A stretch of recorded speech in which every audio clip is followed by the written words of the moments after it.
All right, everyone, time for some more poll analysis because we've got a new slew of polls in and they're very good for Donald Trump, and I'm not surprised. His approval's back at 46%, which again is only 1% away from where he's supposed to be reelected, and I believe he's running a point and a half or so ahead of where Obama was at the same time in his first term.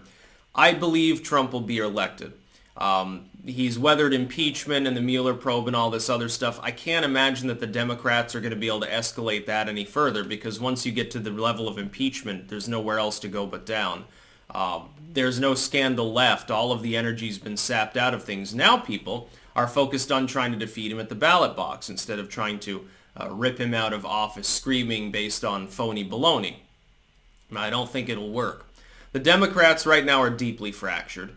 You have a far-left element of the party solidifying behind Bernie Sanders. Warren is now thankfully an afterthought. The fact that he crushed Warren is much to his benefit. Thank you, Bernie. That's something I can give you credit for. Elizabeth Warren is the most insufferable candidate after Kamala Harris dropped out.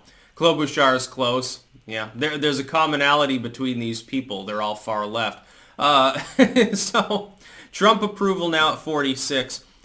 Supposedly he has this low ceiling effect, but that's very, very funny because almost half of the country supports a man who supposedly is Hitler. That's because one part economy, which is just the economy is going well. For the average American, things economically have improved. The Democrats have loved to try to convince people that his tax cuts were trickle down and all this stuff, which is never true. It was funny. But it's begun falling on deaf ears as you have more and more positive economic markers.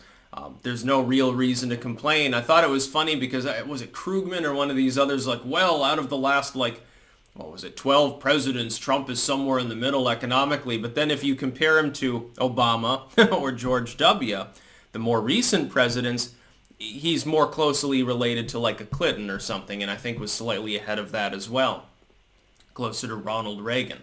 Well, it's morning in America again. And supposedly Trump could never actually accomplish this. Supposedly he would need a magic wand to hit the levels of growth he's at, but he did.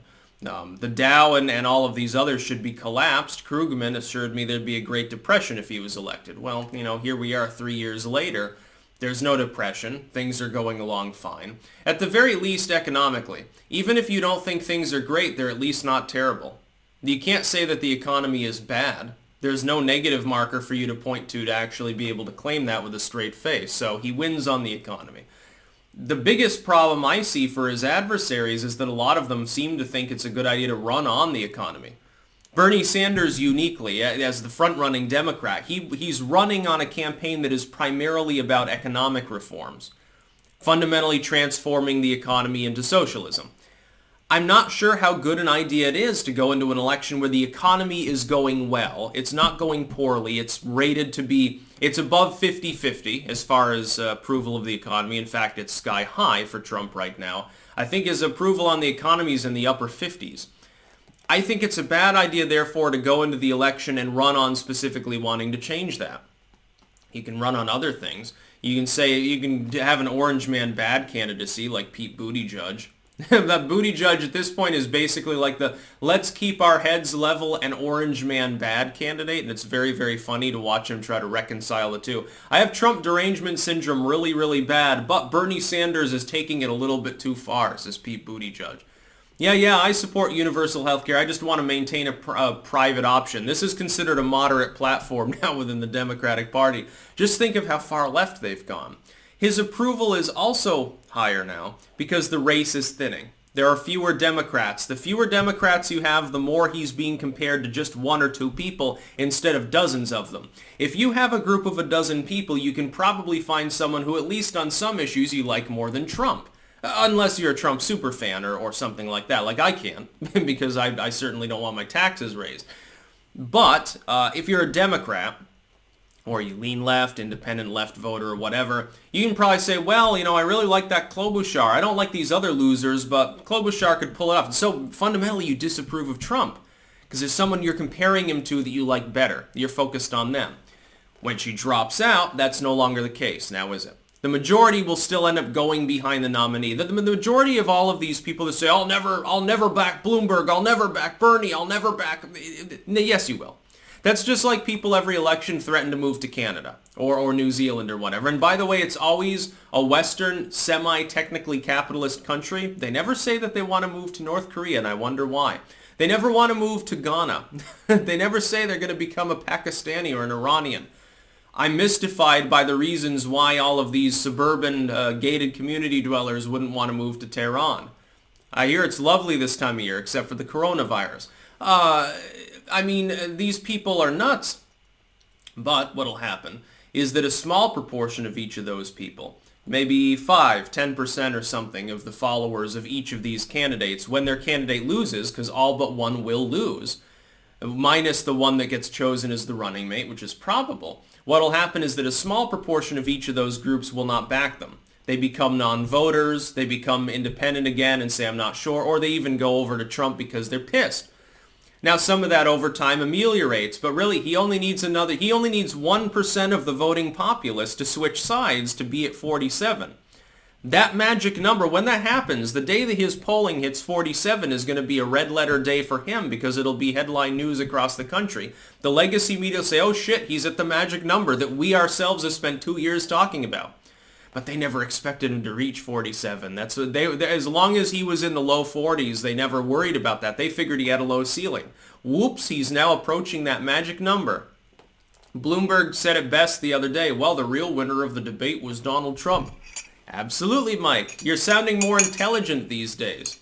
It's not intelligent to waste hundreds of millions of dollars pissing off, the party that you've decided to become a member of, but he is right there. The debate was won by Trump. Look, when the winner is Bernie Sanders, the winner is Donald Trump, because if Sanders is nominee, Trump will coast to re-election. By the way, I don't want that. I want Trump to actually have a struggle. I want him to have to fight in order to be re-elected, or he'll get complacent. I don't want a complacent Trump. A complacent Trump will become a lazy Trump, potentially. I want him to push his agenda hard. And I want him to keep in mind people like me, who are being censored off the internet, and I want him to keep that in mind and maybe put that in as part of his policy. I want something more than Don Jr. rambling about the need to monitor the situation. Well, that's all well and good. I'm glad that you're monitoring it, but its situation's getting worse. At some time, you monitor it so you can take action if you need to. The time to take action was months ago, so just keep that in mind, Trump family. There are people who support you and have huge audiences who are being fundamentally crushed underfoot for no reason based on their political beliefs, which oddly enough often happen to overlap with believing you should be reelected. Just keep that in mind. It's a bad problem. Trump's approval, I speculate, will probably recede down for a while. Usually what happens is it does this. It goes up a point or two, then it stalls a little bit, levels out for a while, a few weeks, then it rises a little bit again, and it's in little tiny incremental steps. And the reason that's been most pronounced lately is because the Dem field is thinning. So it's the economy, thinning Dem field. He's being compared now to fewer opponents.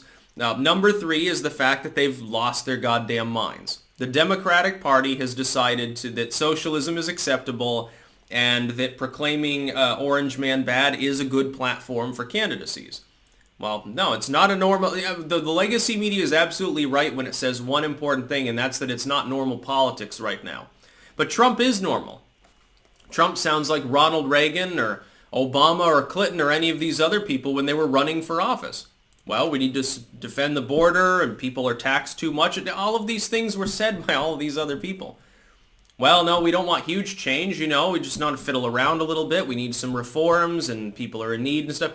Very normal presidency. Donald Trump is not a fanatic kind of dude. The only thing that's been frenetic and fanatic is the way in which he's been treated. And the way in which his fans have been referred to by a legacy media intent on using its tabloid propaganda to whip people up into a frenzy thinking that there's an army of Nazis taking over. Well, there's not. That's why Trump's approval is rising. It'll probably continue to rise. Don't worry about it too much. That's about all. Peace out.